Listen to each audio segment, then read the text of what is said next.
Jérôme Pierrat, tu es grand reporter, je crois, depuis 18 ans. Tu as ta carte de presse depuis 18 ans. Je lui dis, mais pourquoi tu es devenu, tu pourrais être journaliste sportif, journaliste culinaire ou politique, et pourquoi tu es devenu un spécialiste du grand banditisme et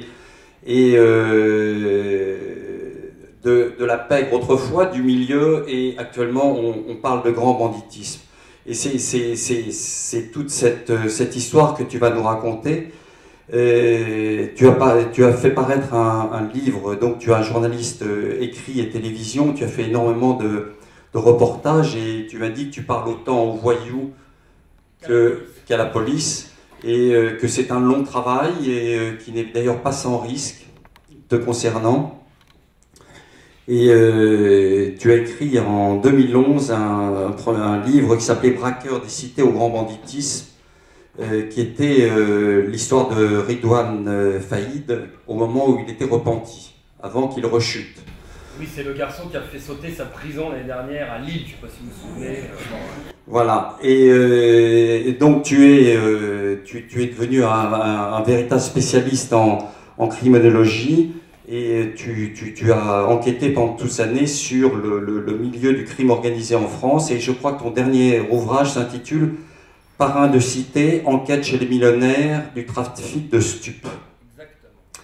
Alors, je crois que tu vas nous raconter tout ce qu'on a déjà un tout petit peu évoqué dans mon bureau avec Paul, c'est toute cette économie souterraine. Tu as cité, tu nous as parlé de la prison école du crime, et je crois que les événements de hier et avant-hier seront peut-être un sujet illustrant ça. Et tu m'as expliqué que pour toi, mettre quelqu'un en prison plus de quelques mois ça dépend pour quelle peine, mais voilà, mais on en parlera. Et j'ai retenu qu'un détenu coûte 40 000 € par an. Et donc, je vais te laisser, je crois qu'il y aura beaucoup de questions sur ce sujet. Merci d'être ici, merci de nous emmener dans ton monde. Oui, pardon. Donc, je voulais vous parler plus spécifiquement, parce que le crime organisé, c'est un vaste sujet, hein, donc on a trouvé un angle, c'est l'angle du dernier livre, et c'est aussi ce que représente aujourd'hui sans doute 80 à 90% du chiffre d'affaires du crime organisé, comme on l'appelle aujourd'hui en France, c'est-à-dire le trafic de stupéfiants, qui depuis quelques années a renvoyé au calendrier grec le braquage et autres trafics du style, et au cambriolage de nos aïeux. Moi, je voulais juste vous parler en une vingtaine de minutes, je crois, du marché des stupéfiants en France, hein, qui est évalué aujourd'hui par le ministère de l'Intérieur et par les divers observateurs à 2 milliards d'euros par an, hein, un chiffre d'affaires de 2 milliards d'euros, et uniquement 1 milliard d'euros uniquement réalisé avec le trafic de cannabis, celui qu'on trouve le plus couramment dans nos cités, et ce qui alimente ce qu'on appelle couramment l'économie souterraine. Donc je voulais juste revenir un peu, expliquer un peu ce que c'est que ce marché, et pourquoi depuis quelques années il est aux mains de ce nouveau milieu sorti des banlieues sensibles, des cités, hein, qui sont notre nouveau banditisme français, c'est le nouveau visage du banditisme, et expliquer comment, assez rapidement et assez succinctement, ces petits gars des bars HLM ont atteint aujourd'hui la plus haute marche du podium. On est loin du petit délinquant d'il y a 15 ans. On a aujourd'hui face à nous des barons de la drogue qui jonglent avec les millions d'euros. On voit les plus d'une centaine de morts par an au fusil de guerre, enfin à l'arme automatique, à la Kalachnikov dans les banlieues. On parle beaucoup de Marseille, mais ça a lieu un peu partout en France. Et voilà. Et donc c'était pour, partant de ce constat-là, expliquer un peu comment on en est arrivé là. Bon, dans les grandes lignes. Et voilà. Donc on va faire un tout petit retour en arrière. Hein. On va parler principalement du trafic de hashish, hein, de résine de cannabis, qui est le plus répandu en France. On dit qu'il y a 3 millions de fumeurs, 500 000 consommateurs réguliers au quotidien. Et ce marché est principalement ce milliard d'euros qui est généré par ce trafic. Il atterrit principalement dans les banlieues sensibles. On va voir qu'il atterrit dans quelques mains. C'est du capitalisme criminel, ça n'est pas du tout réparti équitablement parmi la population, mais ça concerne un noyau dur. Et comment on est arrivé à identifier une vingtaine de personnes issues de ces banlieues, des petits délinquants qui, au fil des années, en une dizaine d'années, une quinzaine d'années, ont réussi à constituer des empires et sont aujourd'hui responsables de l'acheminement des 250 à 300 tonnes de cannabis qui sont fumées en France. Cette filière, elle trouve son origine au Maroc, où il y a une vingtaine de petits gars de chez nous qui sont installés et qui envoient ça. Alors ce business, il a commencé au début des années 90 pour les banlieues. C'est une vieille histoire, on en parle aujourd'hui, des banlieues, elles font de plus en plus la une, mais il faut remonter à quelques années en arrière, quand les problèmes ont commencé, jusqu'aux années 90, le milieu traditionnel, celui dont on était bercé dans les films avec Gabin, Lino Ventura, les Stéphanois, les Lyonnais et autres Corses au surnom fleuri, étaient jusqu'au début des années 90 les principaux intervenants, les principaux acteurs de ce marché-là. En gros, ils allaient acheter la résine de cannabis dans le sud, dans l'Espagne ou au Maroc, où elle est produite. C'est le Maroc qui est le premier producteur au monde de ce produit, dans le nord du Maroc, dans une région qu'on appelle le Rif, qui borde la Méditerranée, une région montagneuse. Et ils ont commencé à faire rentrer dans ce business ces gens des cités à la fin des années 70-80, comme dernier maillon de la chaîne commerciale, c'est-à-dire comme revendeur au détail. Il y avait des petits gars qui squattaient déjà les halls de HLM et qui vendaient ce qu'on appelle une barrette de shit, pour parler trivialement, comme on dit, chez les consommateurs et les trafiquants.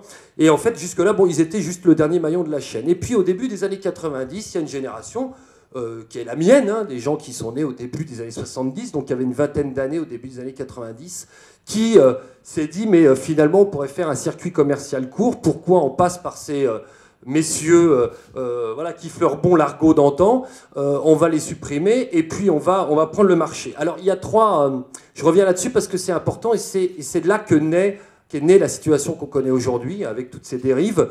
En gros, il y a trois facteurs qui ont permis à ces types de banlieues, qui avaient une vingtaine d'années, de devenir des gros voyous et non plus des petits délinquants voleurs de mobylettes.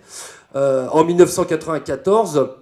Alors, c'est pas du tout un discours anti-Schengen, c'est pas du tout, le prenez pas comme ça, mais c'est factuel. En 1994, on fait tomber les frontières, on signe le traité de Schengen, qui est applicable l'année suivante, en 1995. Vous allez voir pourquoi je vous parle de ça. Arrive à peu près au même moment le téléphone portable, c'est là qu'il apparaît. Alors, à l'époque, il ressemble à Talkie-Walkie, mais enfin, il est déjà présent. Et puis, troisième phénomène, il y a la guerre dans les Balkans à ce moment-là, et on va donc voir arriver les armes utilisées en ex-Yougoslavie, de plus en plus en France à partir de ce moment-là. Alors ces trois facteurs, ils vont expliquer pourquoi les banlieues vont devenir les plus gros trafiquants de stupéfiants aujourd'hui et pourquoi ces petits gars des HLM sont des grands criminels pour certains aujourd'hui. C'est simple, jusqu'aux accords de Schengen, pour apporter de la drogue en France, des produits stupéfiants, il fallait une grosse logistique, il fallait une grosse expérience, de gros moyens financiers. Pourquoi ? Puisqu'il y avait quand même des frontières à l'époque. Il fallait donc, pour importer par exemple du hashish marocain, un voilier avec un skipper, un bateau aménagé, avec des complicités dans un port, etc., etc. De même, si vous passiez par la route, il fallait franchir les frontières avec des camions, donc ça veut dire une société de transport routier international, des chauffeurs complices, enfin bon. Vous imaginez bien que des petits gars de 20 ans, dans leur bar HLM, n'avaient pas les moyens de mettre au point ce trafic qui était donc aux mains des malfaiteurs chevronnés. Schengen arrive, heureusement pour eux, plus de frontières. Il y a quelques types qui servaient de chauffeurs à ces gros voyous qu'on avait commencé à introduire dans le trafic comme petites mains. Ils se sont dit, finalement, on n'a qu'à mettre des produits stupéfiants dans une voiture, remonter au petit bonheur la chance, et puis on verra bien si ça passe ou ça casse. Il y avait évidemment la fougue de la jeunesse qui l'avait emporté. Et ils ont pu le faire parce qu'ils ont commencé à développer une technique grâce au téléphone portable, et né ce qu'on connaît à peu près aujourd'hui, mais je vais peut-être revenir un petit peu dessus, ce qu'on appelle la technique du go fast. Ça fait régulièrement la une des actualités télévisées. Il y a notamment un trafiquant qui a été tué d'une balle, je ne sais pas si vous avez suivi ça, il y a une quinzaine de jours, à un péage du sud de la France. Bon, en gros, le go fast, c'est quoi ? C'est dire, on met de la drogue dans une voiture, on prend la route, on roule à fond jusqu'en France, pour éviter d'être arrêté par les forces de police, en comptant sur le fait que les forces de police vont pas risquer la vie des usagers de la route pour mettre la main sur 200 ou 300 kilos de hashish, et c'est parce qu'évidemment les types roulent entre 200 et 250 km/h. Pardon, je vais moi-même avoir un accident de la route. Et donc, ces types, ils ont pu le faire. Pourquoi ? Parce qu'avec le téléphone portable, le truc du go-fast, c'est très simple. Vous avez une voiture qui roule devant à vide, ils ont un téléphone portable, ils ouvrent la route, c'est un éclaireur, si vous voulez, et puis ils signalent au péage, à la sortie de l'autoroute, dans les stations-service, partout où il y aurait possibilité de se faire tomber dessus, d'avoir un piège policier, la présence des forces de l'ordre. Alors, petits copains qui sont dans une voiture qui suit 20 km derrière, qui, elle, compte jusqu'à aujourd'hui. On a des go-fast où vous allez trouver 900 kilos de hashish, quasiment près d'une tonne de hashish. Une tonne à la revente, c'est 400 000 à 500 000 euros quand même, à la revente en gros, hein, non en détail. Au détail, vous pouvez doubler le chiffre ou le tripler. Donc voilà, ces types ont commencé à prendre la route comme ça, à devenir des gros intervenants. Et puis troisième facteur, évidemment, quand on évolue dans ces sphères-là, avec de telles sommes d'argent, évidemment, il est loin le code de l'honneur. On a plutôt affaire à des gros prédateurs qui veulent vous piquer votre magot. Enfin, en gros, les autres voyous, hein, ils ne sont pas là pour vous regarder vous enrichir, plutôt essayer de vous mettre la main dessus eux aussi. Et donc, pour défendre cet argent mal acquis, et bien évidemment, pour évoluer dans ces sphères-là, il vaut mieux être armé, puisque la seule règle, c'est la violence. Et donc, heureusement pour eux, là où jusqu'ici c'était très difficile pour eux d'avoir des armes de guerre, c'était réservé à l'élite du banditisme, hein, ou alors au terrorisme version corse, basque ou bretonne, et bien là, avec l'acheminement des armes venues des Balkans, on a commencé à en trouver dans les banlieues. Alors peut-être une petite virgule pour expliquer pourquoi ces types de banlieues, et pas nous, peuvent acheter les Kalachnikov aussi facilement. Évidemment, c'est pas donné non plus à tout le monde, c'est simple, hein, la nature est bien faite. Ça a commencé, je vais vous parler du 93, puisque c'est le département le plus criminogène de France. Il se trouve que ça tombe bien, c'est aussi le département qui abrite la plus grosse communauté d'ex-Yougoslavie. Hein, depuis les années 60, les Yougoslaves sont venus s'installer dans ce département. Alors, loin de moi l'idée de stigmatiser évidemment la communauté yougoslave, hein, je vous rassure, mais évidemment, comme partout, il y a des canards boiteux. Et cette communauté yougoslave, si vous prenez par exemple la plus grosse affaire démantelée il y a quelques années de trafic d'armes dans le 93, c'est très simple, hein. Les policiers ont réussi à remonter le cheminement, c'est-à-dire qu'en gros, il y avait un type qui a combattu dans les Balkans au début des années 90, hein, qui est venu s'installer à Montreuil, là où il y a une grosse communauté, fatigué de la guerre et de ses conflits successifs. Et il est serveur dans un petit bistrot à côté de la cité. Les gars de la cité qui trafiquent du hashish, ils vont boire leur café quand ils se lèvent à midi.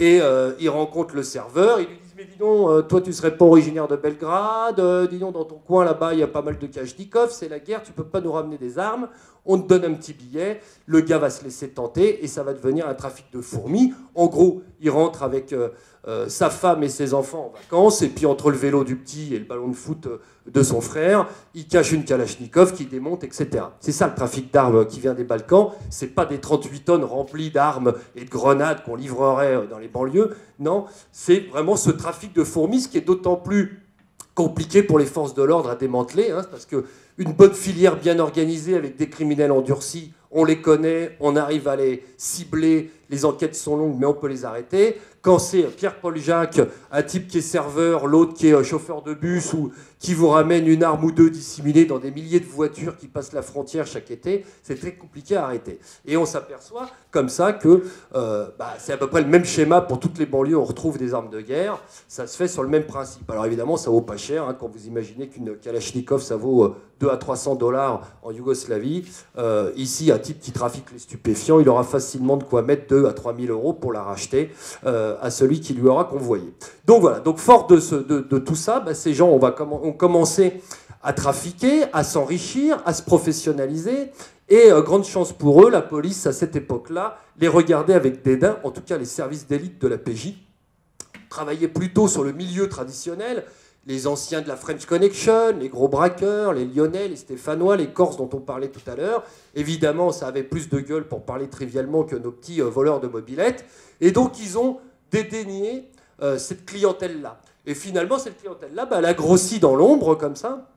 Et puis, quand on regardait, ils essayaient de traquer des gros camions remplis de produits stupéfiants à l'ancienne, ils ne voyaient pas ces berlines allemandes volées qui roulaient à 200 km/h de nuit sur les autoroutes. De temps en temps, on en retrouvait une abandonnée. On se disait, tiens, mais qu'est-ce qui se passe avec du hashish dans le coffre? Qu'est-ce que c'est que cette histoire? Au bout d'un moment, évidemment, à force de retrouver comme ça, pourquoi les voitures abandonnées? C'est parce que quand il y avait un barrage, que le type qui était devant prévenait en disant « Attention les gars, il y a un barrage, ralentissez », les types abandonnaient la voiture et partaient en courant à travers champs. Donc de temps en temps, les services de l'autoroute tombaient sur ces voitures. Ils ont commencé à ouvrir les yeux. Malheureusement, il était trop tard. On était au début des années 2000. Ça faisait déjà 5 ou 6 ans que ces gars-là pratiquaient l'importation massive à leur compte, hein, en étant les propres chefs d'entreprise. Ils avaient eu le temps de s'enrichir, de s'armer, de monter des équipes, comme on dit chez les voyous, on appelle ça une équipe, hein. Les gangs c'est aux États-Unis, chez nous on parle d'équipe. Et donc voilà, et donc d'un seul coup on a ouvert les yeux, on s'est retrouvé avec ça à la maison, ce qui explique aujourd'hui qu'on a du mal à rattraper le retard. Pourquoi ? Parce que c'est en plus une criminalité qui est très difficile à arrêter. Je m'explique. Dans le temps, la motivation du truand à l'ancienne, c'était finalement, la motivation a toujours été l'argent, on ne va pas se leurrer. Mais le voyou à l'ancienne, il épousait aussi un mode de vie, c'est-à-dire ce qui lui plaisait, le champagne, les boîtes de nuit, les filles, cette marginalité, la vie marginale, hein, cette espèce de contre-société dans laquelle il évoluait, où il avait ses règles, son vocabulaire, etc. Vous connaissez tout ça, c'est ce qu'on appelait donc le milieu. Et il s'y complaisait là-dedans. D'ailleurs, quand il était riche ou pauvre, peu importe, le beau voyou ne se définissait pas en fonction de sa richesse, mais de sa mentalité, comme on disait, voilà, etc. Et puis tout ce petit monde a changé, la philosophie a changé. Ces nouveaux voyous issus des quartiers, eux, au contraire, ils estiment qu'ils viennent déjà de la marge, que les cités sont déjà un lieu paupérisé, ou en tout cas les bas-fonds de notre société, et donc ils estiment faire le chemin inverse. Ils font ça pour s'enrichir. D'ailleurs, les vieux voyous les appellent des commerçants, assez dédaigneusement, en disant mais ce ne sont pas des voyous, ce sont des types qui trafiquent. Un peu à l'image de quand vous discutez avec les jeunes de cité, alors ils n'ont pas forcément cette référence-là, c'est moi qui la mets dans leur bouche, mais en gros c'est le grand-père Kennedy qui était trafiquant d'alcool et le petit-fils qui est devenu président des États-Unis au moment de la prohibition. Eux, en gros, ils vous disent, nous on trafique un produit qui est prohibé, qui est autorisé dans diverses parties du monde, mais interdit chez nous, donc finalement c'est du commerce illicite, mais ça reste du commerce, on fait de mal à personne. Je leur laisse la liberté de leur opinion. Mais en gros, on va s'enrichir et on va avec ça s'intégrer, acheter des commerces et puis quitter finalement la pauvreté pour s'insérer dans la société. Donc ils sont d'autant plus durs à attraper parce qu'ils ont des carrières comètes, c'est-à-dire que c'est des types qui vont passer du commissariat de quartier au service d'élite de la PJ en très peu de temps, en très peu d'années, sans qu'on ait le temps de suivre une carrière criminelle. En gros, dans le temps, le Francis le Belge, avant qu'il soit Francis le Belge, on l'avait pris à 14 ans, les policiers de Marseille l'avaient vu voler une mobilette, braquer le supermarché, cambrioler la banque, et puis il l'avait suivi comme ça tout au long de sa carrière criminelle, et au bout d'un moment, bon voilà, on savait exactement même quel était son plat préféré à Francis le Belge. Donc il suffisait de le guetter pour lui tomber dessus. Là, vous avez affaire à des gens qui, à 18 ans, manient les tonnes de hashish, manie les millions d'euros. Hein. On va en parler peut-être après, mais on a des gens, moi, que je croise, qui sont des types qui ont 22, 23 ans, qui sont riches, je vais vous donner même quelques noms, qui sont riches à millions, c'est pas des bêtises. Vous avez un type qui aujourd'hui était considéré comme le plus gros trafiquant, qui s'appelle, on va dire son nom malgré la caméra, qui s'appelle Sofiane Ambli, qui est originaire de Mulhouse, il est incarcéré actuellement. Quand il a été incarcéré, on a trouvé 6 millions d'euros sur lui. Il avait à l'époque 33 ans, si je ne m'abuse, etc., etc. Et c'était sans doute une petite partie de sa fortune. Vous en avez d'autres qui achètent des haras de l'autre côté de la Méditerranée. Vous en avez, enfin, des exemples comme ça, je pourrais vous en donner 1000. Voilà, des très très grosses fortunes. Et donc, pourquoi ils sont durs à attraper ? C'est qu'ils sont inconnus, ils se lancent dans le trafic et ils veulent tout de suite brûler les étapes pour rapporter des tonnes. On l'a vu grâce à cette technique qui simplifie la vie. Et surtout, ils se retirent du trafic. Ils se retirent de la carrière criminelle assez rapidement, ces gens-là, pour laisser la place, parce qu'il y a tellement de prédateurs dans ce monde-là, on va en parler aussi, que du coup, pour éviter de se faire tomber dessus, quand vous êtes riche de 6 millions d'euros, forcément, vous attisez les convoitises des autres prédateurs dans votre genre, et donc il est de bon ton de prendre vite fait sa retraite si on ne va pas finir au cimetière dépouillé de ses biens. Donc ces types-là disparaissent aussi vite qu'ils sont venus, donc la police n'a pas le temps de les suivre, n'a pas le temps de les ficher, n'a pas le temps de s'accoutumer. Donc le gros problème pour elle, c'est qu'elle ne sait pas qui elle doit poursuivre ni arrêter, ce qui explique le bazar actuel. Alors, pourquoi il y a eu du bazar ? C'est qu'au fur et à mesure, au début, dans les débuts des années 90, enfin la fin des années 90, vous aviez 1, 2, 3, 4 équipes comme ça qui faisaient ça. Vous en aviez quelques-unes à Paris, dans les grands centres urbains, à Lyon, à Marseille, à Nantes. Vous avez quelques gros importateurs. Et puis quand les petits copains des banlieues, ils ont vu que ça marchait, ils se sont dit, il suffit d'avoir un contact dans le sud de l'Espagne, parce qu'en gros, le hashish marocain, il arrive dans le sud de l'Espagne, qui est un hub commercial, hein, c'est là qu'on va faire ses affaires, qu'on rencontre les gros commerçants marocains qui vendent ce produit, et puis qu'on le remonte nous, ils ont vu que tout le monde le faisait, donc on est passé d'une grosse équipe par banlieue à une équipe par cité sensible, à 10 équipes par cité sensible, une par bar HLM, et puis après une par cage d'escalier. Et maintenant, ça devient hallucinant. Vous en avez 3 par cage d'escalier qui font ce petit système. Donc, et ils sont de plus en plus jeunes, évidemment, attirés par l'appât du gain. Donc, tous ces gens-là réunis comme ça, il y a un moment, on parlait d'armement, on parlait de disparition d'un pseudo-code de l'honneur, etc. Évidemment, multiplication des équipes, multiplication de la concurrence, multiplication des différents commerciaux, puisqu'on est dans le business, sauf que là, vous n'avez pas de tribunaux de commerce, vous n'avez pas la possibilité de vous retourner vers votre associé parce qu'il n'a pas tenu le contrat que vous aviez signé avec lui. Et là, il n'y a qu'une sanction, c'est la rafale de Kalachnikov, ce qui explique qu'on a comme ça pas mal de débordements, notamment à Marseille. Marseille, c'est simple. Pourquoi vous avez particulièrement à Marseille des morts et moins qu'à Tourcoing ou à Limoges? Bon, parce qu'à Marseille, il y a... C'est une des villes les plus pauvres de France, donc il y a énormément de quartiers sensibles. Bon, ça, c'est un point. Il y a une grosse culture criminelle à Marseille, pas moi qui vais vous l'apprendre, hein, c'est un peu la capitale du banditisme français, donc forcément, il y a quand même une espèce d'atavisme comme ça qui se transmet. Et puis, troisième point, qui est moins évident à comprendre, c'est que Marseille, vous êtes à 5 heures de route de l'Espagne, en tout cas de Barcelone, où ces types vont acheter du produit en gros, et que du coup, par rapport à un Parisien, eh ben vous avez là où il faut quand même un minimum, je vous ai dit que ça s'est démocratisé, mais enfin, il faut quand même un minimum de courage, d'argent, etc., et d'organisation pour descendre de Paris jusqu'en Espagne. Hein. Vous avez entre 1000 et 1800 km à peu près à l'endroit, selon l'endroit où vous allez. Marseille, vous avez 5 heures de route, il y a 450 km pour descendre à Barcelone. Donc vous avez beaucoup plus de types qui sont importateurs, qui veulent devenir... Pour ceux qui ont les références cinématographiques de ces messieurs, qui veulent devenir Tony Montana à la place de Tony Montana, c'est pour ceux qui ont vu Scarface, qui est un film qui raconte l'ascension d'un trafiquant de drogue qui va atteindre des sommets avant de mourir. Bon, en gros, c'est le film référence de ces messieurs. Donc, ils vont tous vouloir devenir ce fameux Tony Montana. Et donc, à Marseille, en gros, c'est « je vois pas pourquoi je travaillerais pour un autre, moi aussi, je peux être le boss ». Moi aussi, je descends en Espagne, c'est juste à côté, je vais remonter avec ma petite voiture et mes 500 kilos comme tout le monde. Donc, du coup... Grosse concurrence, nombre d'équipes incroyables, hein, on estime qu'il y a plus d'une centaine d'équipes comme ça à Marseille, c'est-à-dire quasiment autant que pour le reste de la France, et donc d'où cette multiplication d'embrouilles. Il y a aussi un facteur qu'on connaît moins, c'est qu'à Marseille, et pourtant je suis fils de légionnaire, donc je ne devrais pas jeter l'opprobre sur cette vénérable institution, mais vous avez la Légion étrangère qui est à Aubagne, juste à côté. Aujourd'hui, la Légion étrangère, elle est à 90% composée de soldats qui viennent de l'Est de l'Europe. Et donc, il y en a beaucoup qui fréquentent, ça c'est de l'expérience vécue, hein, qui fréquentent, vous avez 3 grandes salles de boxe dans les quartiers sensibles de Marseille. Les légionnaires ou ex-légionnaires viennent s'entraîner dans ces salles de boxe, ils y connaissent les loulous qui trafiquent, et puis la jonction se fait comme ça. Qui dit légionnaire dit ex-soldat qui sait manier des armes, qui sait où en trouver dans son pays d'origine, et vous avez un pont comme ça. Et quand vous regardez toutes les affaires de trafic d'armes ou de saisie d'armes dans la région marseillaise, d'armes de guerre, hein, aux mains de dealers, elles sont toutes arrivées par des légionnaires croates, bosniaques, serbes, et j'en passe, et des meilleurs. Donc voilà pourquoi Marseille est une ville à part dans ce paysage criminel. Je vais peut-être... vous me dites pour l'heure, parce que... Non, ça va, hein, vous me dites. Hein.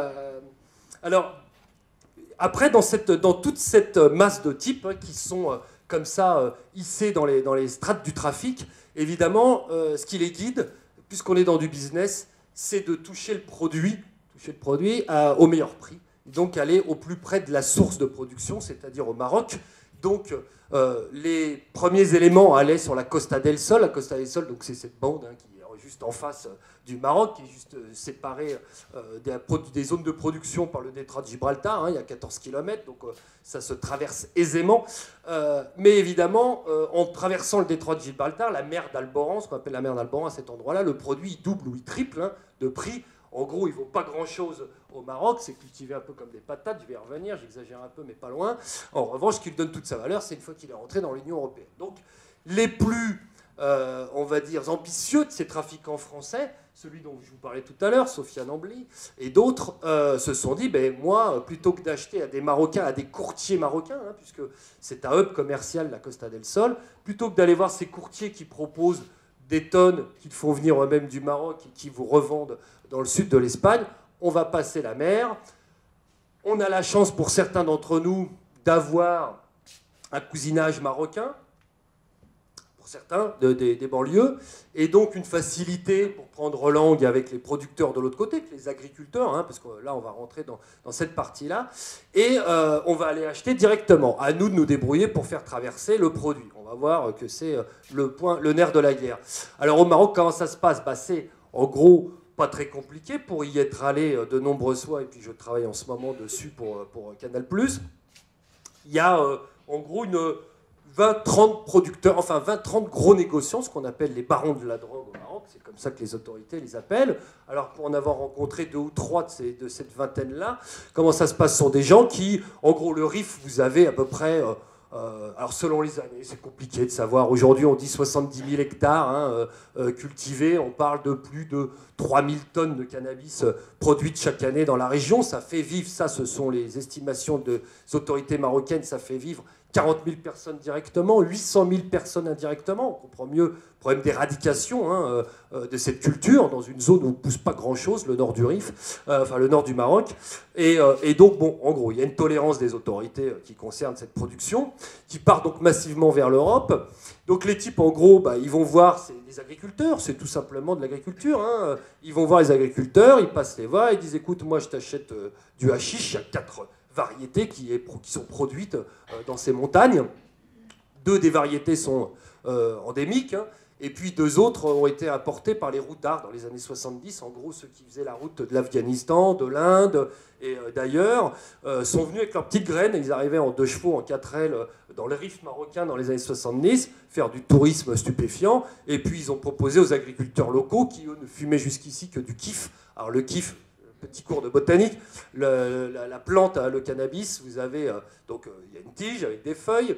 Ce qui se fume traditionnellement au Maroc, ce qu'on appelle le kiff, c'est les feuilles qu'on sèche, qu'on fume. Le taux de THC, c'est-à-dire le tétrahydrocannabinol, la substance stupéfiante qui est contenue dans la plante, elle est de très faible teneur dans les feuilles. Donc ça n'a pas grande incidence sur votre état d'esprit quand vous l'avez fumé. En revanche, si vous fumez la résine ou la fleur, c'est ce qu'on appelle l'herbe, voilà, communément, et puis la résine qui soigne de cette plante, c'est ce qui va devenir la résine de cannabis, voilà, le hashish.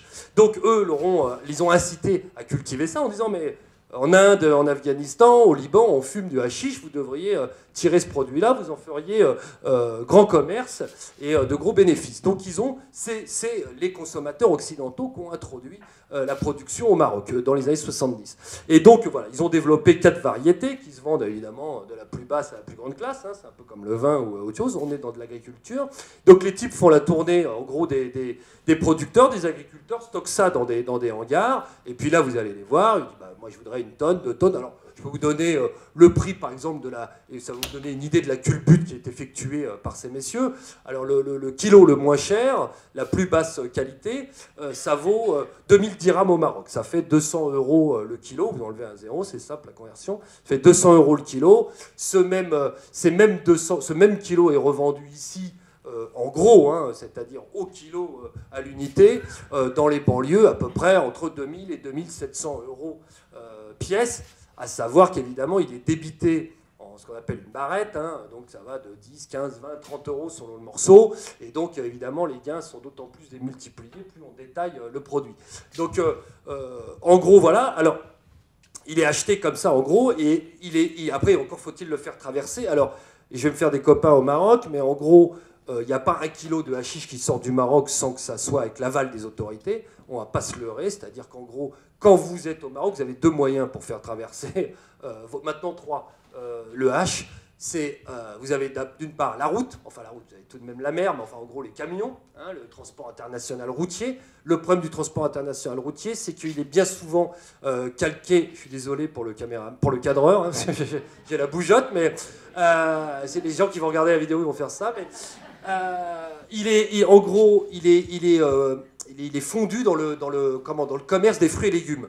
Donc le problème du commerce des fruits et légumes, c'est qu'il est saisonnier, évidemment. Donc pendant l'hiver, il n'y a pas tellement de camions qui traversent, donc pas tellement de tomates, c'est difficile de cacher ça, et on n'en voit pas tous les jours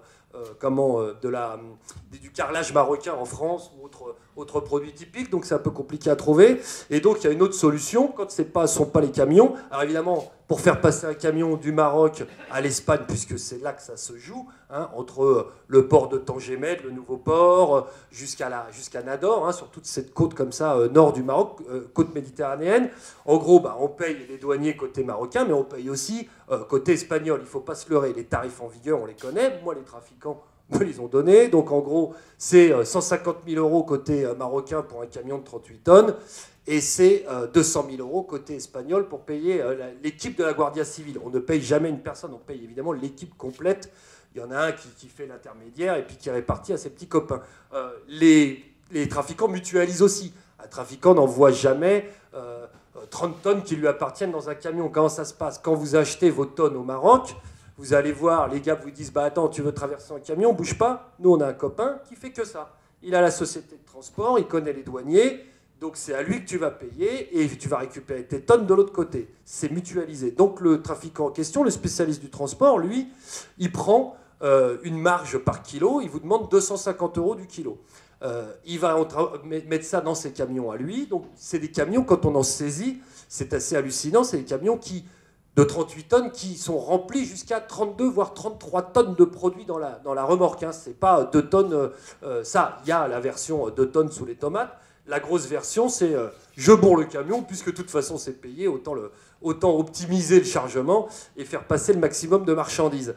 D'ailleurs, de l'autre côté, il y a eu une saisie là, il n'y a pas longtemps en Espagne, c'est hallucinant, ils mettent ça dans ce qu'ils appellent des garderies, des guarderías, excusez-moi pour mon mauvais accent espagnol, qui sont donc des hangars, hein, tout bêtement. Là, les autorités espagnoles en ont découvert un, ils ont d'abord saisi un camion où il y avait 32 tonnes de hashish, vous laissez imaginer, c'est monstrueux, hein, 32 tonnes. En France, on en consomme 250 tonnes par an. Donc, donne à peu près une idée, c'est 15% de ce qui aurait été fumé dans l'année en France. Et à la suite de cette enquête, ils sont tombés sur un entrepôt qui était vers Cadix, où il y avait 50 tonnes dedans, prêtes à être redispatchées. Donc, vous voyez, c'est monstrueux, on n'est pas dans du petit trafic, c'est une véritable industrie. Donc, une fois que vous avez, alors juste pour l'anecdote, hein, quand vous avez ces 50 tonnes, vous, par exemple, vos 2 tonnes que vous avez achetées, sont dans cette garderie, il va vous falloir les récupérer. Le trafiquant, évidemment, ne vous donne jamais l'adresse. Il ne vous dit pas, viens, je suis au 32 rue des Peupliers, tu verras, c'est la grande maison bleue, tu sonnes et puis on te donnera tes 2 tonnes. Pourquoi? Parce qu'évidemment, plutôt que de prendre 2 tonnes, autant prendre les 50 qu'il y a dedans avec un pistolet automatique sous le nez du propriétaire. Donc, du coup, il vous dit, tu me donnes ta voiture, ou ta camionnette, je vais te la charger, puis je te la ramène. Donc du coup, ça entraîne pas mal de problèmes. Il y en a en ce moment au Maroc, hein, et en Espagne plutôt, où il y a eu beaucoup de morts récemment. Pourquoi? Parce qu'en gros, comment on fait? On met une balise. Les trafiquants aujourd'hui adoptent les mêmes techniques que la police. Donc ils achètent des balises sur Internet, c'est des balises GPS, hein, vous les collez sur votre voiture, vous suivez votre voiture sur la balise GPS, vous la voyez arriver à un point, c'est l'adresse de l'entrepôt, vous la récupérez, vous mettez une bonne cagoule, vous prenez de l'armement, puis vous y retournez, vous tuez tout le monde et vous récupérez les 50 tonnes qu'il y a dedans. Voilà ce qui se passe en gros. Donc c'est un monde, évidemment, c'est une jungle, hein, c'est des prédateurs, on est dans un monde paranoïaque à l'extrême. Ça, il ne faut pas croire que voilà, ça n'est que de l'agriculture, c'est de l'agriculture en haut du Rif. Hein. Une fois que ça a quitté le Rif, on n'est plus dans l'agriculture, on est dans le trafic de stupes et dans la criminalité organisée. Donc voilà, une fois que vous avez récupéré ça, c'est là que ces fameux go-vasters interviennent. Eux, ils descendent et puis viennent chercher 500, 800, 1000, une tonne qui remontent dans leurs banlieues respectives, etc. Et après, c'est redispatché en étoile à des demi-grossistes qui revendent à des dealers au détail. On est toute une chaîne commerciale. On n'est pas dans une pyramide criminelle, c'est-à-dire comme Cosa Nostra avec un boss qui serait au Maroc, on verrait tout ça. Non, non, vous êtes dans une chaîne commerciale. Alors, chaque maillon est dans un cartel économique. Vous avez le producteur, le transporteur, le grossiste, l'acheteur, etc., etc., jusqu'à l'arrivée ici. Alors, dernier moyen de transport qu'on découvre en ce moment, pour vous dire que l'imagination des trafiquants est sans limite, évidemment, terre, mer, je vous la donne en 1000, air. En gros, aujourd'hui, on s'aperçoit qu'il y a de plus en plus de types qui font le trajet en avionnette, les avionnettes, donc ces petits avions de tourisme qui partent de la région de Séville, qui se posent à côté de Tanger, c'est chargé, on met 600 kilos dans un avion. Le coût du transport est le même, 250 € du kilo pour le trafiquant, payé donc aux pilotes. C'est des pilotes espagnols généralement qui font ça. Et ça revient. Là, vous avez eu des affaires avec des hélicoptères en France. Là, donc, c'est une spécialité française. On en est à 3 affaires pour l'instant. Il y avait une équipe de Corse et de Cité qui était associée, qui faisait venir des hélicoptères du Maroc, rebond en Espagne, et puis qui atterrissait dans la région de Béziers, dans une clairière. Voilà. Et alors, soi-disant, les chasseurs du coin auraient été étonnés de... Bon, c'est plutôt un indicateur qui a donné l'info et qu'il a fallu couvrir. Et donc, la version officielle, c'est que des chasseurs seraient tombés, évidemment, étonnés devant cet hélicoptère qui se posait en pleine forêt.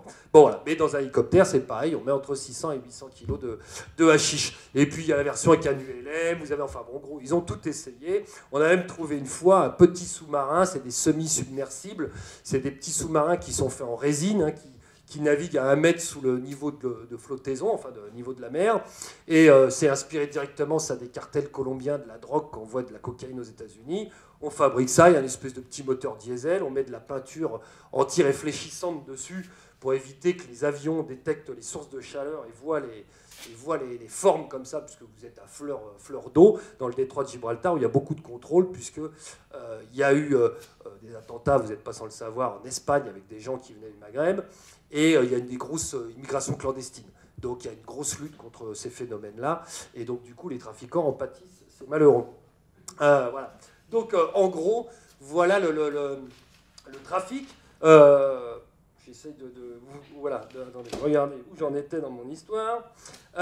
Donc voilà, donc évidemment, c'est forgé comme ça une petite élite, on en a un petit peu parlé tout à l'heure, où une vingtaine de ces types sont plus commerçants que d'autres, plus doués que d'autres, se sont hissés comme ça au contact des barons marocains. Aujourd'hui, cette vingtaine de types, ils ont entre 30 et 40 ans à peu près, hein, c'est tous des Français issus des cités sensibles ici. Ils sont devenus les interlocuteurs non seulement des trafiquants français, des go-fasters de toutes ces équipes qui descendent s'approvisionner en Espagne, hein, mais ils ont aussi remplacé entièrement les Marocains dans cette partie de la chaîne, et en gros fournissent aujourd'hui à peu près toute l'Europe, c'est-à-dire les trafiquants anglais, hollandais, italiens et j'en passe. Ils sont devenus le maillon indispensable, les gros négociants. Donc on a parlé de ce fameux Sofiane Ambli, il y en a un autre qui vient d'être arrêté, Mohamed Ben Abdelhak, qui est originaire de Creil.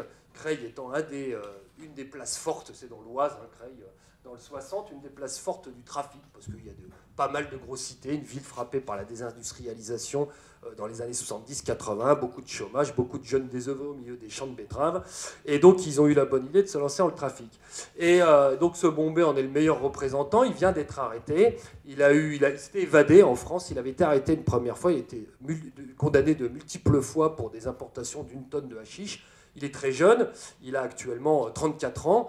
Il s'était évadé il y a 7 ou 8 ans. Ils avaient attaqué le convoi qu'il transportait de la gendarmerie, pour vous dire à peu près à quel niveau ils sont, ces garçons. Et il s'est évadé. On a retrouvé sa trace au Maroc. Comme il est franco-marocain, les autorités marocaines refusaient de l'extrader ici. Il a fait l'erreur de venir en Belgique sous couvert d'une fausse identité pour négocier des tonnes de hashish avec des trafiquants qui alimentent les coffee shops hollandais. Il s'est fait balancer par un petit copain à lui et s'est donc fait arrêter en Belgique il y a à peu près 2 mois, vous regardez, 1 mois et demi. Ça n'a pas traîné, les Français ont dit ramenez-le nous rapidement parce que c'est pas le genre de type qui va rester sagement dans la prison à attendre son extradition. Effectivement, il y a 15 jours, si vous tapez sur internet attaque de la prison Saint-Gilles à Bruxelles, il y a un commando qui a essayé d'attaquer la prison. Donc ils se sont présentés à l'entrée, habillés en faux policiers en disant on vient chercher Ben Abdelhak. Bon, j'ai fait de mauvaises blagues, ils ont beau être belges, mais ils n'ont pas ouvert. Et donc, les types, ils ne se sont pas démontés, ils ont sorti les Kalachnikov, ils ont tiré plus de 300 balles sur la porte de la prison. Heureusement, celle-ci... Non, d'abord, ils ont enfoncé la première porte avec la voiture, comme un bélier.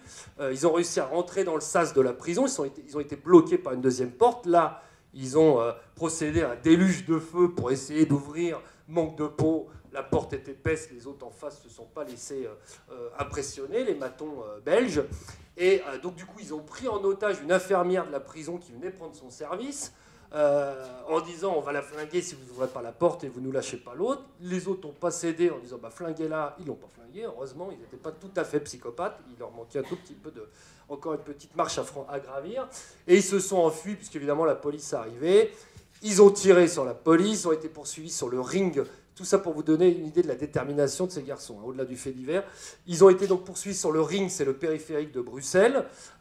Ils ont arrosé à la Kalachnikov le périphérique pour calmer les policiers. Ils ont blessé au passage 2 ou 3 automobilistes, heureusement pas très grièvement.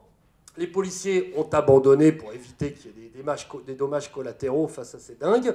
Et ben les types, au lieu de se dire ils ont abandonné, on va y aller, ils se sont arrêtés eux aussi, ils sont descendus de la voiture et ils ont été vers les policiers pour les rafaler à la Kalachnikov pour qu'ils détalent comme des lapins sur le périphérique. Donc je veux dire que voilà, on en est quand même à des types assez déterminés. Donc le bombé est resté en prison et a été extradé depuis, donc il attend de passer en jugement voilà, bientôt. Peut-être pour conclure, parce que sinon je vous tiens jusqu'à minuit, je vous préviens. Peut-être pour conclure, le hashish, ils sont tellement nombreux aujourd'hui sur ce hashish que les marges, évidemment, puisqu'on est dans du business, les marges se sont drôlement réduites, hein, donc c'est moins intéressant. On est obligé, là où il fallait, on faisait 2 euros, je vous dis n'importe quoi, avec 100 kilos, aujourd'hui il faut les faire avec 500 kilos, ça devient d'autant plus compliqué pour eux. Donc une grosse part de ces trafiquants se sont reportés sur le trafic de cocaïne. Cocaïne, depuis le début des années 2000, le trafic explose, est en augmentation. Avant, on avait l'habitude de dire que c'était la drogue des riches, d'une certaine élite, parce que c'était très cher, etc. Mais c'est aussi du business. Et les Américains ne pouvant plus sniffer plus de cocaïne, en gros, la cocaïne, elle est produite dans les pays andins, hein, Bolivie, Pérou, Colombie, qui produisent 99% de la cocaïne mondiale, consommée jusque-là majoritairement aux États-Unis. Ils l'envoyaient là-bas, c'était leur premier marché, puis les résidus allaient chez nous. Malheureusement, les Américains ont d'abord frappé des grands coups en bloquant les routes, et puis surtout, le marché américain est saturé. Hein, ils ne peuvent plus consommer plus de cocaïne, hein, ou alors il va falloir qu'ils demandent aux enfants de 12 ans de s'y mettre. Donc du coup, c'est un marché économique. Les trafiquants, les gros cartels sud-américains, qui sont eux riches à millions, ont décidé de prospecter un nouveau marché qui est le nôtre, malheureusement pour nous. Donc depuis le début des années 2000, on voit arriver massivement ce produit-là, notamment par l'Afrique de l'Ouest. En gros, qu'est-ce qui intéresse le trafiquant sud-américain? C'est pas d'envoyer 3 mules, comme on le voit de temps en temps à l'aéroport de Roissy, c'est-à-dire des gens qui ingèrent des petites capsules comme ça et qui se font attraper avec quelques centaines de grammes ou quelques kilos, mais évidemment d'apporter des tonnes, hein, on parle de 1000 tonnes annuelles de production dans les pays andins, dont 250 à 300 tonnes pour l'Europe. Ces tonnes-là, il faut les acheminer, vous vous doutez bien, donc c'est pas dans un sac à double fond, c'est par bateau, c'est par cargo notamment. Jusque-là, c'était acheminé en Espagne et au Portugal. L'Espagne, c'est la plus grande façade maritime d'Europe. Il y a un cousinage évident, historique avec l'Amérique du Sud. Ça a été de plus en plus ciblé par les forces de l'ordre européennes, donc qui se sont déplacés vers l'Afrique de l'Ouest. L'Afrique de l'Ouest, vous avez des pays, malheureusement pour eux, qui sont en déshérence totale. Je pense à la Guinée-Bissau. La Guinée-Bissau, c'est à la pointe de l'Afrique de l'Ouest. C'est 20 ans de guerre civile, il n'y a même plus de prison, hein, c'est-à-dire qu'aujourd'hui l'Union européenne est en train de financer la construction d'une prison. Vous avez 80 policiers de PJ pour ce pays, qui a 300 km de côte, 80 archipels au large, donc les Américains ont déjà détecté des labos, des pistes d'atterrissage sur ces îles, etc., etc., etc. Donc en gros, il y a une zone de rebond. On pense qu'en permanence, il y a une centaine de tonnes de cocaïne qui sont stockées dans les différents pays d'Afrique de l'Ouest.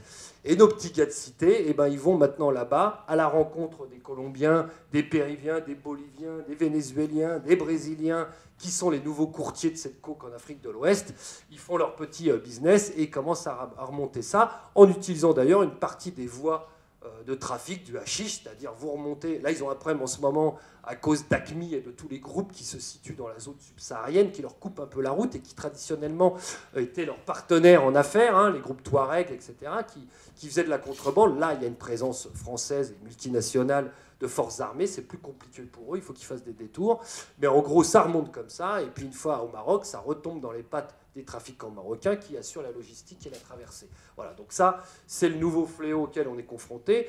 Et ces petits gars de cité, ce qui est encore inquiétant, c'est que pour le même principe que pour le hashish, ils vont remonter au plus près de la source. Et donc là, ils allaient en Afrique de l'Ouest. Aujourd'hui, on les voit s'asseoir à la table des cartels au Venezuela, en Colombie, au Pérou, en Bolivie, avec des gens qu'ils ont rencontrés notamment dans les prisons espagnoles. Dans les prisons espagnoles, vous avez 3000 Sud-Américains qui sont incarcérés pour trafic de cocaïne. Il y a à peu près 150 à 200 Français qui le sont aussi. vous imaginez bien qu'au moment de jouer aux cartes le soir, on peut discuter, affaires et agrandir son carnet d'adresses. Donc voilà comment aujourd'hui on arrive à... Là, il y a eu des saisies au port du Havre récemment, en octobre dernier. Une petite équipe de la cité du Franc-Moisin à Saint-Denis. Ils sont à moitié analphabètes. Ils ont quand même réussi à faire venir 800 kg de cocaïne pure. Alors là, quand on parle de cocaïne, je vais vous donner tout de suite les tarifs. Ça va vous faire dresser les cheveux sur la tête. 1 kilo de cocaïne pure, ça se vend 40 000 € ici. En moyenne, on en fait 2,5 en le coupant. Hein. En le coupant, on le coupe avec quoi? Avec de la lidocaïne. Alors, c'est pas vous que je vais apprendre ce que c'est que la lidocaïne, en gros. Enfin, peut-être c'est voilà, de l'anesthésie pour dentaire. Voilà. Qui a l'avantage de ressembler à la cocaïne et qui a le même petit goût amer qu'on voit dans les films là, quand ils saisissent. Puis, oh, oui, elle est bonne. Bon, ben voilà, c'est ça. Et donc, il y a un vrai marché parallèle de la lidocaïne. Vous avez des dealers de lidocaïne. C'est des types qui... Des praticiens indélicats qu'on trouve notamment en Hollande et qui revendent le kilo de lidocaïne entre 800 et 1500 € au marché noir aux trafiquants qui veulent couper leur cocaïne. Bon, voilà. Ça pour vous dire que là, quand on parle de 700 ou 800 kilos de cocaïne saisie au port du Havre, c'est une valeur marchande de 60 millions d'euros pour cette équipe de jeunes qui avaient à peu près 27 ans de moyenne. J'imagine que tu as beaucoup réfléchi et participé à des débats sur la légalisation. Première chose, et quid de l'appareil répressif et notamment de la prison dans ce système actuel. On va commencer par la légalisation. Un vaste débat, on va essayer de faire court. J'avoue que j'ai du mal à me faire une opinion, pour être franc, parce que on trouve... Il y a un constat, c'est-à-dire que la lutte contre la drogue n'a jamais marché. C'est-à-dire aussi loin qu'on remonte, la répression contre le trafic de drogue n'a jamais endigué le trafic. Je vais vous donner un chiffre, c'est simple, hein, c'est pas moi, ça c'est l'ONUDC, donc c'est l'organisme de l'ONU qui lutte contre le crime organisé, enfin qui en tout cas fait des études contre, a constaté qu'en 15 ans maintenant, en 15 ans de lutte des États-Unis contre la production de cocaïne en Amérique du Sud, en gros on a multiplié par 10 les milliards investis de dollars dans cette lutte. Dans le même temps, la production a été quasiment multipliée d'autant, c'est-à-dire par 10. Et la consommation aussi. Donc on dit, bon, d'un côté, ça a coûté 1000 milliards de dollars, de l'autre, de toute façon, ça a décuplé. On voit bien que ça n'a pas grand intérêt. D'ailleurs, même les Américains en sont à se poser des questions sévères. On voit là qu'il y a des États qui ont commencé à légaliser le cannabis. Jusqu'ici, c'était thérapeutique. Là, pour la première fois, il y a un État qui a légalisé le cannabis. Il y a d'autres États, l'Uruguay, etc., qui viennent de légaliser au moins cette plante-là. Donc, on voit que de toute façon, la prohibition, la répression, ça ne marche pas. Quand vous discutez avec les policiers du trafic qui lutte contre le trafic de stupes, ils vous disent au mieux, on peut gêner, essayer de garder le trafic dans des proportions dites raisonnables, on l'endiguera jamais et on ne le supprimera jamais, c'est impossible. Ou alors, il faudrait que chaque citoyen soit prêt à payer des impôts monstrueux pour qu'on n'ait pas 7000 flics, mais 200 000 dédiés à la lutte avec des moyens hallucinants. Le problème des enquêtes de trafic sur le trafic de stupes, c'est que c'est très long, très coûteux, ça mobilise beaucoup d'hommes, voilà, et pour des résultats qui sont souvent très aléatoires. Hein, parce que attraper les petits dealers dont on parlait au début, ceux qui s'entretuent là dans les banlieues, c'est pas le plus compliqué. Mettre la main sur les 20 opérateurs qui sont cachés au Maroc, hors de portée de la justice française, c'est plus compliqué. Tant que vous ne les avez pas arrêtés, ceux-là, vous en direz rien du tout. On le voit bien, on voit à Marseille. Marseille, vous avez 100 morts en 3 ans, hein, des gamins de 20 ans à peu près qui s'entretuent au fusil d'assaut. 100 morts, des descentes de police permanentes. C'est pas que les policiers sont des incapables, hein, c'est juste que... Et vous constatez qu'il n'y a pas une baisse de ça, du trafic dans les cités marseillaises. Si je vous emmène demain les cités où il y a eu 40 descentes, 20 morts en 1 an, vous trouverez toujours aussi facilement du hashish, ça vous prendra à peu près 30 secondes pour vous procurer ce que vous voulez. Donc vous avez des véritables driving, je ne vais pas recommencer, mais c'est hallucinant, hein, le trafic a une ampleur industrielle. Donc on voit bien que ça ne sert à rien de lutter localement contre le trafic si de toute façon le Maroc continue d'en produire 3000 tonnes, etc., etc. Et là on voit bien que c'est un problème qui est beaucoup plus large et géopolitique.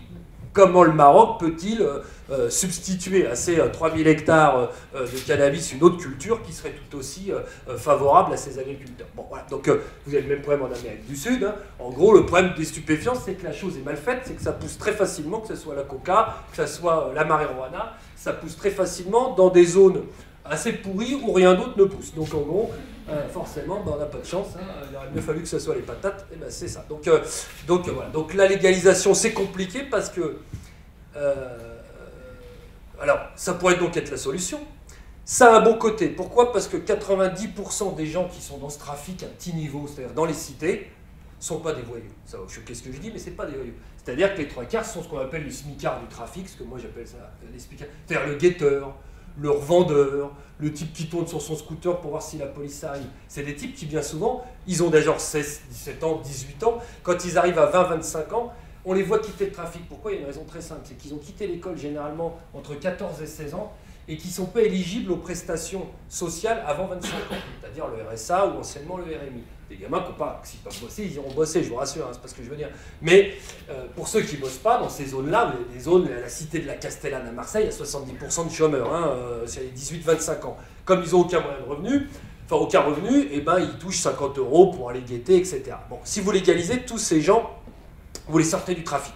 Le sens de ma réflexion, c'est ok, vous légalisez, ça ne peut pas être fait tout seul de manière sèche. Il faut que ça soit accompagné par un plan économique, social, en tout cas par des solutions, en tout cas par une réflexion globale, parce que c'est pas possible de faire autrement. Vous allez vous retrouver avec un vrai problème, et là pour le coup, avec des émeutes, des machins, etc. On le sait, les autorités le savent, hein, il y a une espèce de forme de paix sociale qui est achetée. On ne va pas se raconter d'idiotie, même si c'est pas planifié, même si c'est pas dit, les policiers le savent, enfin tout le monde le sait. Oui, allez pas trop chatouiller les réseaux de deal, parce que voilà, ça fait quand même vivre des endroits complets, ça maintient, enfin c'est de la survie pour beaucoup de familles, et si on éradique ça, on fait quoi? Et si vous voulez pas les voir arriver dans le centre-ville à tout casser, donc voilà, c'est un peu la peur, classe dangereuse, classe laborieuse, classe dangereuse. Donc, donc voilà, on endigue un peu le truc comme ça, donc c'est pas si simple. Oui, à mon avis, il faut légaliser les drogues douces, c'est pas, voilà, c'est juste... C'est un constat. Malheureusement, ça ne peut pas se faire tout seul. Voilà, ça demandera un effort financier. Donc c'est quand même aussi dur à faire passer. C'est-à-dire à dire aux concitoyens, bah, écoutez, non seulement on va légaliser la drogue, mais en plus on va donner du pognon aux mecs qui étaient dealers avant. Et forcément, je comprends que ça bloque un petit peu dans l'opinion publique, que dit comme ça, c'est un peu abrupt. Donc, ouais. Donc là, alors après, pour ce qui est des solutions mises en place pour la lutte en elle-même, donc on a vu, bah, la police, c'est quand même compliqué, hein, parce que aujourd'hui, on parle beaucoup de lutte contre la drogue dans les faits. Les budgets sont réduits, hein, de plus en plus. L'Office central de trafic international de la lutte contre les stupéfiants, qui est l'office, il y a quoi? Il y a 150 fonctionnaires à peu près, avec des antennes comme ça. Ils ne sont pas multipliables, voilà. Ils ont des moyens quand même assez limités en termes de budget et de fonctionnement, hein, matériel, c'est ce qu'en termes de voitures, etc. Donc de toute façon, c'est un peu, voilà, hein, l'image de la petite cuillère pour vider la mer. Donc c'est pas d'une efficacité, ils font ce qu'ils peuvent, malheureusement.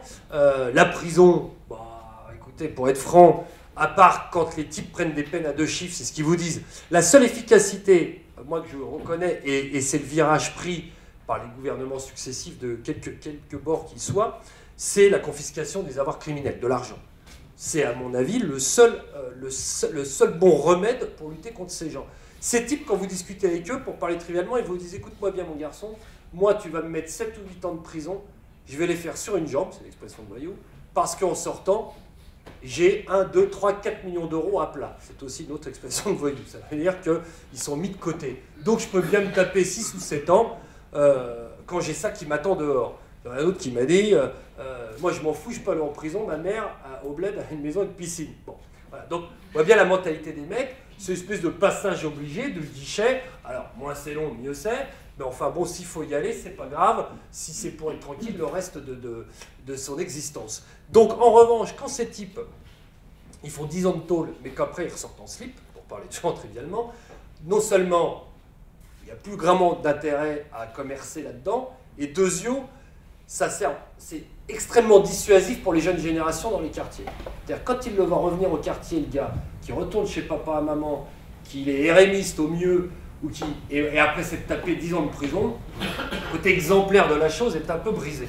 Et donc, Ça marche beaucoup mieux parce que le côté je vais en tôle, vous vous sortez auréolé du caïda, le petit jeune, vous avez beau lui dire c'est pas bien la prison, il a du mal à intégrer ce truc. Donc comme la moitié de la barre il est allé, pour lui ça lui semble pas un truc délirant. En revanche, quand vous dites qu'il y est allé, mais pour rien, et de toute façon tu vas recommencer à zéro parce que tu as beau avoir 35 ans et avoir fait 15 ans de prison, de toute façon tu redémarres comme quand tu avais 18 ans.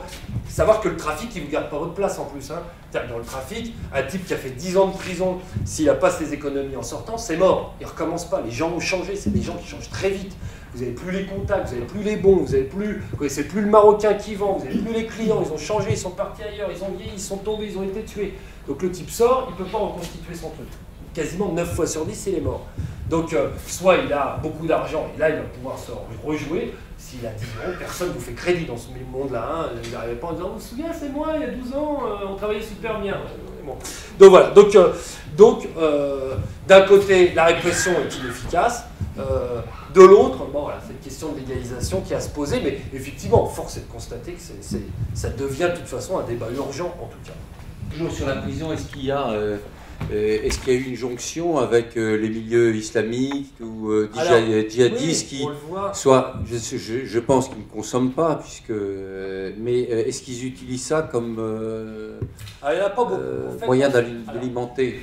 En fait, on s'aperçoit que ces passerelles entre islamisme et banditisme, il n'y en a pas beaucoup. Alors je m'explique, c'est pas tout à fait...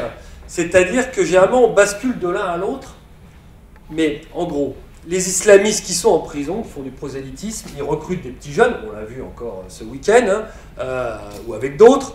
En gros, ils prennent des petits jeunes qui sont des gens qui sont condamnés pour des actes de délinquance, généralement pas très lourds, entre 2 et 5 ans, la moyenne, enfin c'est déjà long hein, pour nous, notre citoyen, mais enfin à l'échelle du criminel, c'est des petites peines. Entre 2 et 5 ans, un peu perdus, etc., très jeunes. Donc on s'aperçoit que ceux-là, oui, donc c'est les anciens délinquants qui deviennent, qui s'islamisent, mais en fait quand ils sortent, on s'aperçoit qu'ils abandonnent la délinquance. Bien souvent. C'est-à-dire, à l'exemple de celui-ci là, qui avait fait 5 ans pour braquage, il fait plus grave, hein. Effectivement, il va tuer des gens en sortant au fusil d'assaut, donc c'est pas mieux que ce qu'il faisait avant. Mais on n'est plus dans un truc à but lucratif, etc., enfin purement criminel, on est dans de l'assassinat pur et dur. Donc on s'aperçoit qu'en fait, il y en a peu qui continuent à trafiquer en ayant embrassé une certaine foi radicale. Donc il n'y a pas vraiment de passerelle. Après, on s'aperçoit qu'il y a plutôt du racket. Par exemple, les vins dont je vous parlais qui sont au Maroc actuellement, ils commencent à se faire racketter par des groupes islamistes marocains qui vont les voir en disant, moi c'est ce que les types me racontent, hein. Il y en a d'ailleurs un qu'on a retrouvé mort il n'y a pas longtemps, on pense que c'est ça. En gros, les types ils se font tomber dessus par je vais y arriver, enfin peu importe, par des groupes islamistes, et puis qui leur disent, bah écoute, puisque tu trafiques le hache, moi ça me gêne pas parce que ça va être destiné aux chiens d'infidèles, donc tu peux les droguer, on s'en fiche, mais en revanche, c'est quand même pas bien, tu dois donner une taxe à la cause, donc si tu donnes pas, en gros tu y passes. Donc voilà, les liens, il y a très très peu d'affaires en France, encore une fois, hein, quand on regarde les dossiers qui sont traités par les parquets, par la police, etc., et même moi, de ce que je vois, il y a très peu de liens où vous voyez des groupes de barbus composés d'anciens délinquants qui profiteraient de l'ancien métier de ses membres pour continuer ça, en disant bah, puisque tu savais trafiquer la chiche, tu continues et puis tu donnes l'argent à la cause. Non, on s'aperçoit qu'en fait, il n'y a quasiment jamais eu de cas.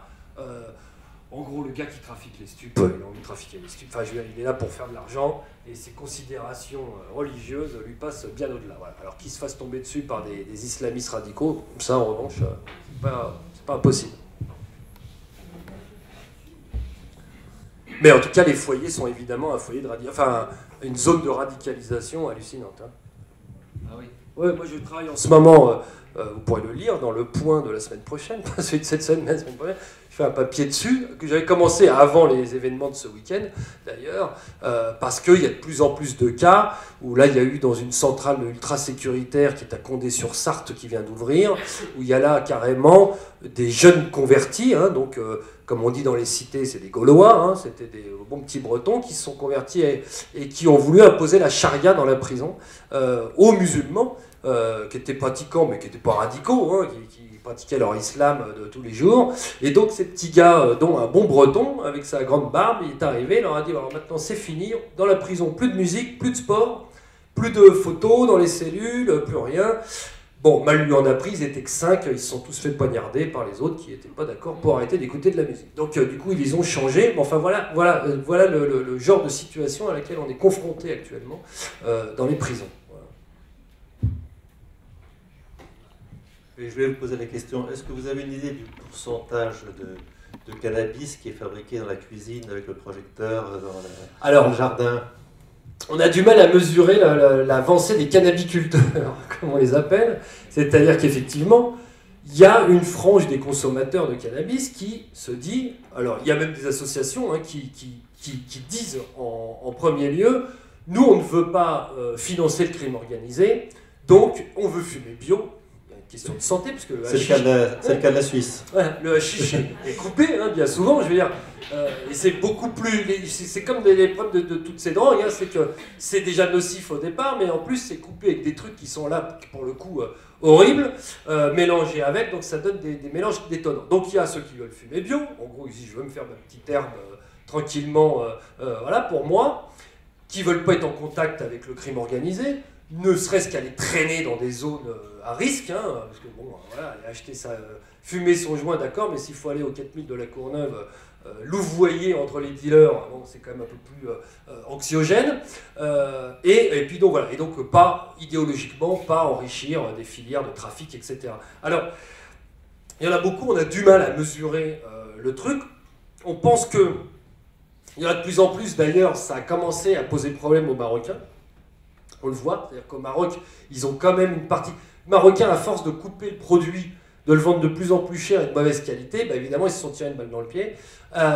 Et donc, ils voient bien la montée de la cannabiculture. Mais ce qui est plus fort aujourd'hui, c'est que les réseaux criminels, maintenant, se mettent à la cannabiculture. C'est-à-dire qu'il y a plein de types qui se sont dit, plutôt que de s'embêter à faire venir ça du Maroc, passer les frontières, etc., on va nous aussi cultiver. Donc là, les premières saisies sont effectuées depuis quelques années. Donc on découvre des fermes, carrément des fermes. Alors ça va du gentil, entre guillemets, cultivateur qui ne se rend pas bien compte, c'est-à-dire il a mis 10 plants, puis après il en a 200 dans son jardin, et puis moi je rencontre des comme ça, dans les Cévennes, des néo-ruraux, c'est-à-dire des types qui viennent des grandes villes, qui font un peu un retour à la nature, et puis le gars, dans son élan, il a acheté un peu trop de graines, et puis il en a un champ complet, et puis il va vivre là-dessus, c'est-à-dire il va fournir de l'herbe aux petits camarades du village, mais ça va plus loin, il fait réparer sa voiture avec un système de troc auprès du garagiste local, il va, bon voilà, donc ça, on le voit, même si c'est à quantité industrielle, généralement la justice d'ailleurs arrive à faire la différence, quand elle leur tombe dessus, ceux-là ils ont quelques mois de sursis, il fauche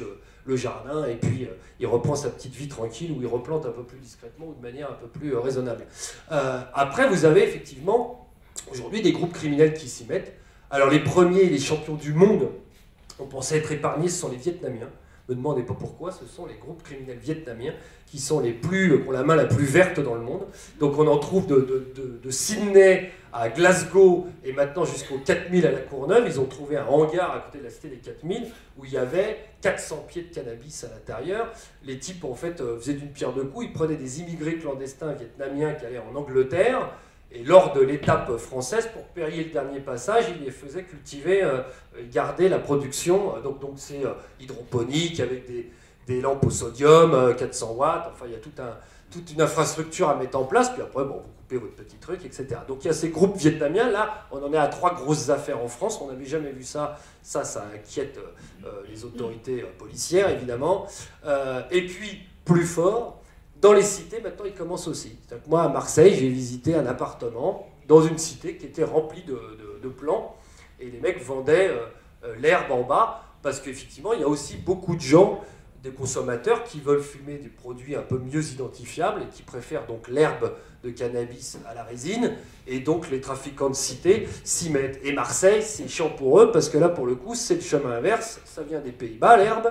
Donc il faut qu'ils montent, et ils ont beaucoup plus de routes que les Parisiens, autant c'était facile pour le hache marocain, autant ils ont de la route. Donc du coup, eux ils cultivent, et dans pas mal de cités marseillaises, enfin pas mal, toute proportion gardée, on commence à trouver de la culture en indoor, enfin voilà, en intérieur, dans les appartements. Donc voilà, après à savoir quelle est la part, mais ça se développe, vous voyez les magasins en France, il y en a de plus en plus qui vous vendent sous couvert de botanique et de vendre des graines pour oiseaux. Vous regardez, c'est marqué graines pour oiseaux. En fait, c'est des graines de cannabis. Hein. Je ne vous donnerai pas les adresses, il y en a ici en banlieue, parce que la graine pour oiseau n'est pas illégale. Donc les gendarmes savent très bien, de temps en temps ils descendent, ils saisissent un peu le truc, voilà. Mais bon, voilà. Donc, mais ça, effectivement, ça sera sans doute l'avenir, la culture en placard, comme on dit, voilà. Je trouve votre exposé remarquable, mais dramatiquement pessimiste. Ah, je suis désolé, c'est pas... malheureusement, c'est pas... Il n'y a pas beaucoup de lumière positive dans tout ce que vous avez raconté. La seule que je verrai, c'est un article que j'ai lu récemment, disant que le trafic de stupéfiants, etc., est à terme en train de disparaître au profit des trafics sur Internet des produits pharmaceutiques.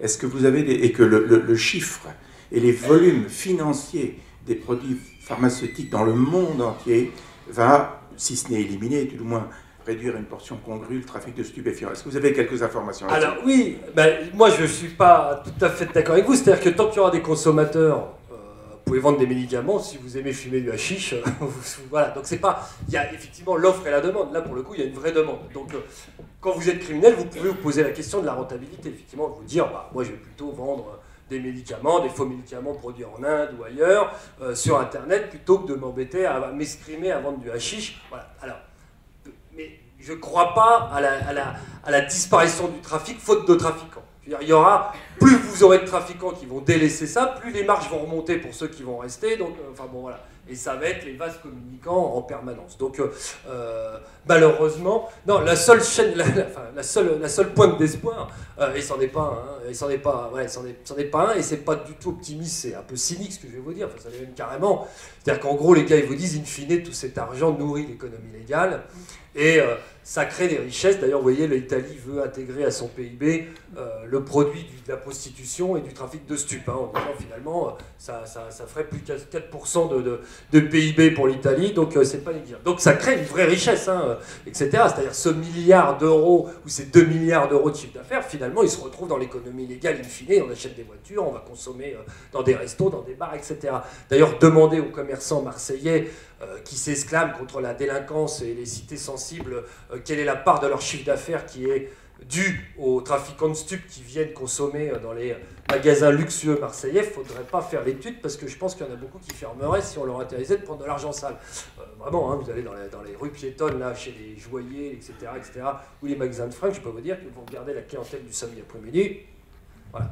C'est pas tellement des grands bourgeois qui viennent d'Aix-en-Provence. Hein. Donc voilà. Donc la seule pointe cynique et optimiste, c'est celle-là. C'est que de toute façon, c'est créateur de richesse. Maintenant, le trafic de médicaments, effectivement, le crime organisé, c'est de l'opportunisme. Qui fait le bon voyou, c'est celui qui a les meilleures antennes, capable de détecter la meilleure faille dans le système. Donc, plus vous avez une réglementation serrée, on le voit dans l'environnement, le retraitement des déchets notamment, etc., au Japon, en Italie, en France, maintenant ça commence à arriver. Plus vous restreignez l'activité, plus vous la réglementez, plus vous donnez évidemment d'opportunités au crime organisé de s'engouffrer dans le truc en proposant une solution radicale qui est de s'affranchir de toutes les règles et d'abaisser les coûts. C'est le cas des médicaments, c'est le cas des déchets, c'est le cas de... Voilà, donc effectivement, alors là, moi j'ai un peu travaillé dessus, c'est quand même assez compliqué à endiguer. On voit mal comment, surtout que vous avez après, dans les médicaments contrefaits, mais j'avais travaillé là-dessus en Chine, vous avez, c'est quand même les rois de la contrefaçon, parce que vous aviez des gens qui fabriquaient, des usines qui copiaient les médicaments contrefaits, vous arriviez jusqu'à 3 contrefaçons du même médicament dans le même pays. C'est-à-dire que enfin, c'est sans fin, etc. Donc voilà, effectivement, alors là pour le coup, c'est angoissant parce que autant quand vous prenez des stupes, vous savez que vous mettez votre santé en danger, autant là quand vous prenez des médocs et qui sont en plus falsifiés, pour le coup c'est assez ignoble. Ouais, je suis d'accord avec vous. Alors ça effectivement, mais le trafic légal, entre guillemets, le produit légal fait de manière illégale, c'est l'avenir pour les voyous. C'est-à-dire qu'on s'aperçoit que le crime organisé dans le monde investit de plus en plus la sphère de l'économie légale. Ce qui est angoissant, et deuxième point, on s'aperçoit que ces grandes mafias, ces grands réseaux du crime organisé, sont de plus en plus au contact du citoyen. C'est-à-dire qu'avant, vous et moi, la mafia, à part la regarder au cinéma avec Marlon Brando qui jouait le parrain, vous aviez peu de contact avec cette grande criminalité. Aujourd'hui, voilà, avec le trafic de biens alimentaires, enfin d'aliments, de médicaments, et ça touche, voilà, et ça c'est des constats d'Europol, l'agence de police européenne, qui s'inquiète de ça, puisque le citoyen est maintenant directement touché par tous ces trafics, etc., qu'on vise. Et dans le domaine alimentaire, c'est une horreur. Hein, on va pas, ça va bientôt être l'heure de dîner, donc on va pas aller sur ce terrain-là pour vous dégoûter de manger ce soir, mais je peux vous dire que si je vous racontais les histoires, c'est ignoble.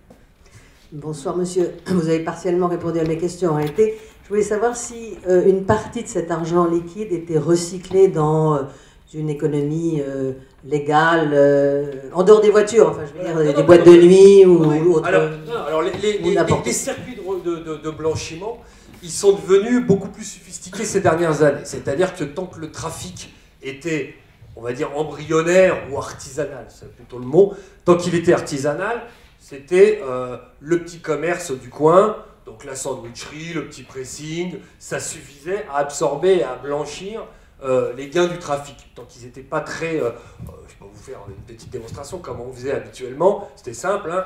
Je prends ma sœur, je lui dis, t'es gentil, tu travailles, t'es salarié, tu vas aller voir ton banquier, tu vas demander un petit prêt de 7-8 000 euros pour que j'ouvre un petit commerce. Une sandwicherie, je vous dis ça au hasard, vous ne voyez aucune... voilà, mais un petit sandwich kebab. Ça a été longtemps le top du top pour blanchir. Donc ça coûte 7-8 000 euros à peu près. Le banquier, la jeune femme a un métier, elle travaille, même si elle ne gagne pas des milliers et des cents. Il dit bah, c'est pour mon frère, ça lui fera un boulot, plutôt qu'il fasse des bêtises dans la cité, il s'occupera de gérer cette petite sandwicherie. Très bien madame, voilà les 8 000 euros, je vous les pointe sur 2 ans, au revoir. Évidemment, la sandwicherie ouvre, d'un seul coup, le chiffre d'affaires est exponentiel. Et pour cause, le frère arrive avec ses liquidités, les met dans la caisse, prend les rails de viande, les jette dans l'égout derrière et inscrit 200 sandwichs vendus, 400 coca vendus, etc., etc. Le banquier est remboursé rubis sur l'ongle chaque mois. Au bout de 6 mois, il a bien évidemment bien au-delà de ses 8 000 euros dans la caisse. Il revoit la jeune fille, il dit non, ce commerce marche formidablement bien, votre frère est un gestionnaire hors pair.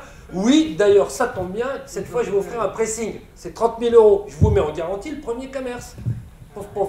Au bout de 3 ans, le type, il est à la tête d'un holding, il a 10 commerces, une pizzeria, 2 restaurants, un machin, et il a légalement 25 000 ou 30 000 euros par mois de revenus. Ça, c'était jusque-là. Bon, comme maintenant, ils se font un peu stigmatisés par les forces de l'ordre, c'est malheureux, et qu'on leur rafle un peu, bon, le système commence à être connu, maintenant on voit se développer des systèmes beaucoup plus complexes. Il y a eu des opérations, la virus, rétrovirus, comme les appellent les policiers, ils aiment bien les appellations un peu étranges, et là on voit que ça commence à se complexifier de manière assez inquiétante, puisqu'il y a eu une affaire qui a défrayé la chronique, je ne sais pas si vous vous souvenez, il y a 1 an et demi, elle mêlait une écologiste, une élue verte du 13e arrondissement, dont je tairai le nom ici, ça ne sert à rien de la remettre sur le devant de la scène, cette brave femme qui avait donc des sommes d'argent en Suisse, comme beaucoup de nos concitoyens, et c'était simplement un système de compensation.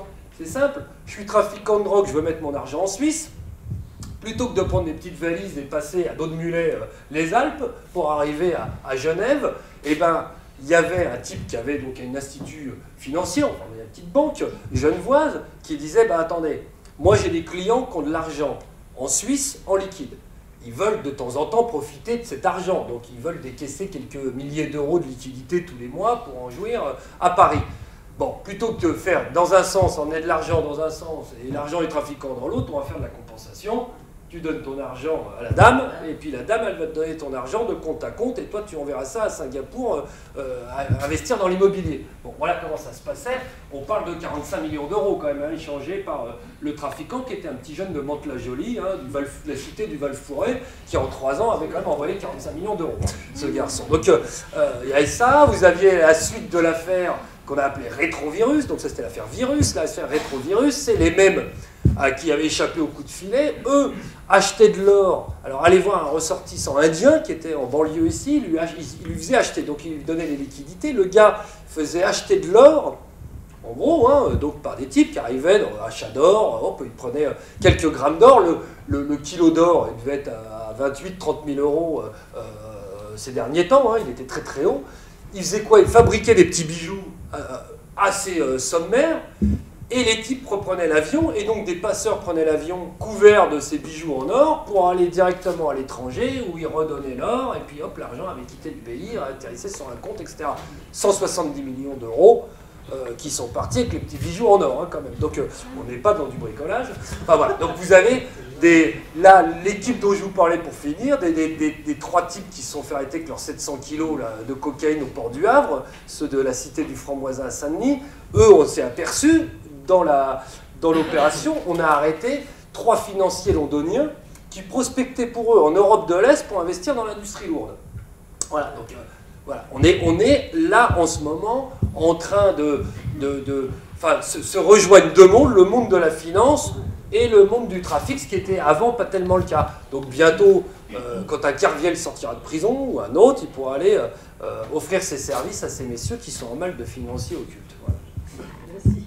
Dernière question. Bonsoir. Je sais qu'il y a un certain nombre de médecins dans la salle, donc moi je voudrais poser la question, est-ce que c'est beaucoup plus dangereux de fumer un joint de temps en temps que de fumer du tabac? Et sinon, j'étais enseignante, professeure d'espagnol, j'ai fait un certain nombre d'échanges avec l'Espagne, et j'allais dire, dans toutes les fêtes, quand ils se retrouvent, effectivement, il y a des joints qui circulent, et au bord des lycées parisiens, c'est assez facile de trouver d'acheter, je pense. Hein. Ils vont pas forcément à Stein ou à Saint-Denis. Non, vous pouvez aller dans la rue derrière, je vous emmène. Donc voilà, il y a aussi une hypocrisie derrière tout ça. C'est vrai qu'il y a un bon nombre de jeunes, je pense, qui sont là-dedans. C'est ce que vous disent. Et quels sont les c'est ce que vous disent les cartels sud-américains, comme les trafiquants français. Vous dites s'il n'y a pas de clients, cher à rien. Donc bon, voilà,